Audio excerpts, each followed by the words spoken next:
So speaking of which, I don't know if this next person has a different name other than Emily Durway. Do you have another name other than Emily Durway? Okay. I'm really radical. That is incredibly radical. Can we give it up for M, who's going to be telling us a story called Ice?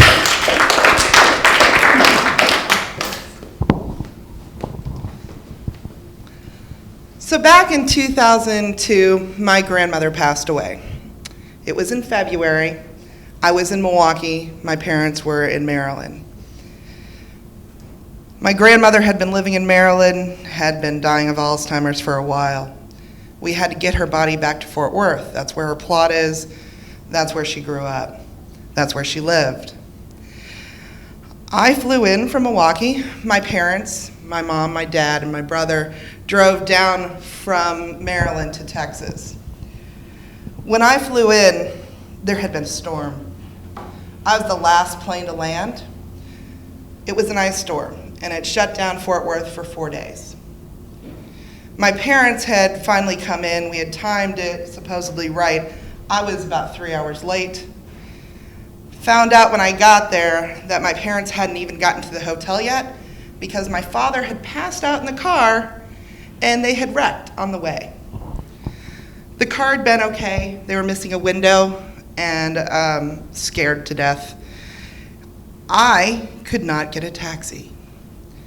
I had to figure out how to get 45 minutes from the airport to this hotel. I then tried to get a shuttle. The shuttle took me to a train. The train then shut down. The shuttle shut down.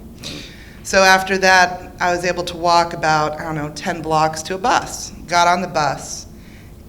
It was so icy that about 2-3 miles into the ride, the bus also had an accident. However, since everything was shut down, it just backed up and kept going. Nobody was hurt, so the bus driver's like, let's get out of here. And we're like, okay.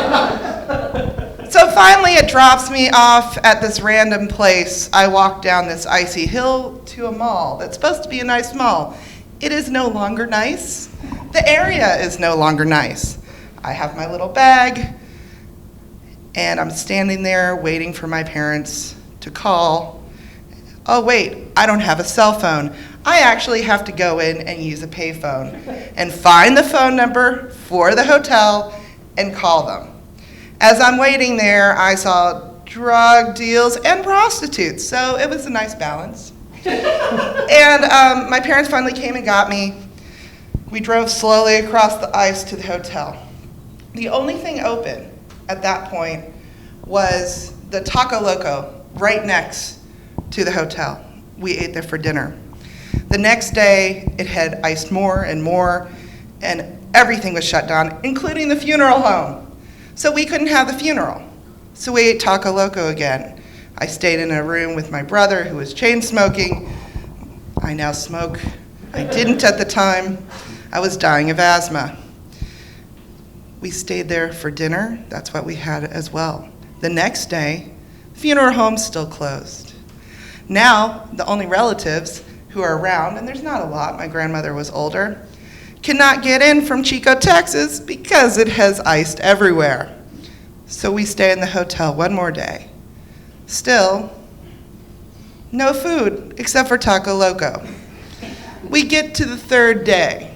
It's still iced. Everything is closed except for Taco Loco. We have now had it for like 6 meals, 7 meals. We're dying. So my father and I are like, we're gonna go find some food. That's right. We can find some food. We can drive on this. I live in Milwaukee. My parents now live in Maryland. We all lived in Texas at the time, but we know how to drive, even on ice. So we start driving. We're the only ones out. We've heard recon that there is a Wendy's open. We also heard that there is another hamburger place open, Sonic. We go to the Sonic first. There are people there, but they are no longer serving. We are sad. We get on the highway and we drive very, very slowly. There's nothing else around except for you can see in the ice where the police cars that had chains on it are making those marks in the ice. You can actually see that as we're driving slowly around. It's now been an hour and a half into this journey. We have found nothing open. We drive around. We almost drive off the road about 4 times. We finally curve around and we see a Wendy's. There's lights on. We get really excited. We drive up, we park, we go up. They won't even acknowledge that we're there. There's people inside, they won't serve us.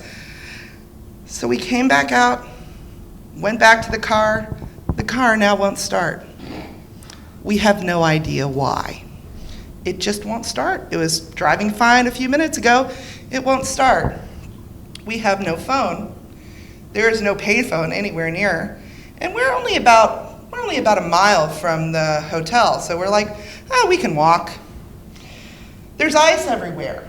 I am not wearing shoes for ice. My father is wearing the shoes that my brother had when he was 12, that he's had resoled several times. They're flat and slick. In order to walk, my father has decided that he has to put his hands in his pockets and walk sort of like a penguin, like this. It's taking forever. We get to a point where there is a bus. We flag down the bus. The bus tells us it is not going that direction. It's circling back and going back. We're like, okay, we can do this. So we go about a half mile more. It's taken at least an hour with my father doing this and me, I'm just sort of like this, trying not to fall. We get to a gas station. Finally at the gas station, we get a phone. My mother has already called the police because we've been gone at this point 3.5 hours. She is sure that our dead bodies are on the highway. We call them. My brother comes out to get us because now we're only, I don't know, a quarter mile from the hotel. I don't know how my brother coming out helped, except now there's 3 of us trying to walk on the ice. My father is walking like a penguin. I'm walking like the world is moving. My brother has boots on, Western boots, and a Western hat on, and he's just walking like this. And we're the only things outside anywhere. We finally get back, and we've called all our relatives. We believed that the funeral was going to happen the next day. That night, we still had Taco Loco.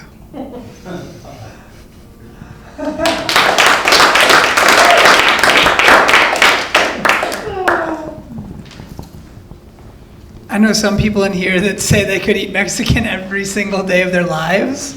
I wonder if you would be able to eat Taco Loco. If I cooked it myself, I would.